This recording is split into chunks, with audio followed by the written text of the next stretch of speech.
আজকের ঘটনাটি শুনলে অন্তত সকল প্রবাসী ভাইয়েরা নিজের বউর উপরে ঘটা অমানবিক নির্যাতন আর কখনোই হতে দিবেন না। আমি একজন ছেলে, বাসর ঘরে বউকে বলা প্রথম কথাটাই আমার ছিল, আমার মা আমার জীবনের সবকিছু।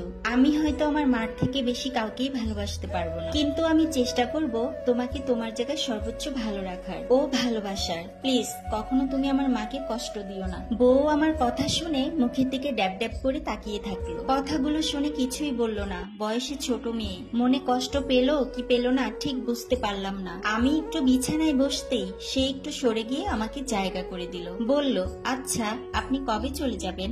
আমি একটু অপ্রস্তুত হয়ে বললাম, আসছি তো 5 মাসের ছুটিতে। মেয়ে দেখতে দেখতে প্রায় 1 মাস হয়ে গেল, বলতে পারো গুনে গুনে আর 4টা মাস আছি। এরপর আমি তাকে আমতামতা করে জিজ্ঞাসা করলাম, আমি তোমার নামটা ভুলে গেছি, কি জানি নাম তোমার? সে বলল, রিনি আমার নাম। নাম বলে খিলখিল করে হাসতে লাগলো আর বিড়বিড় করে বলতে লাগলো, আল্লাহ এ কেমন বর, নতুন বউয়ের নামটাই ভুলে গেছে। সিঙ্গাপুর থাকার সুবাদে বহু সুন্দরী নারী দেখার সুযোগ হয়েছে, কিন্তু খিলখিল করে হাসলে একটা মেয়েকে কত ভয়ঙ্কর সুন্দর লাগতে পারে জীবনে প্রথম সেটা আমি উপভোগ করলাম। হাসতে হাসতে তার চোখে পানি চলে এসেছে। সে খুব সাবধানে তার চোখের পানি মুছে আবারও হাসতে শুরু করলো। এই প্রথমবার কারো খিলখিল করা হাসি দেখে আমি তার প্রেমে পড়ে গেলাম।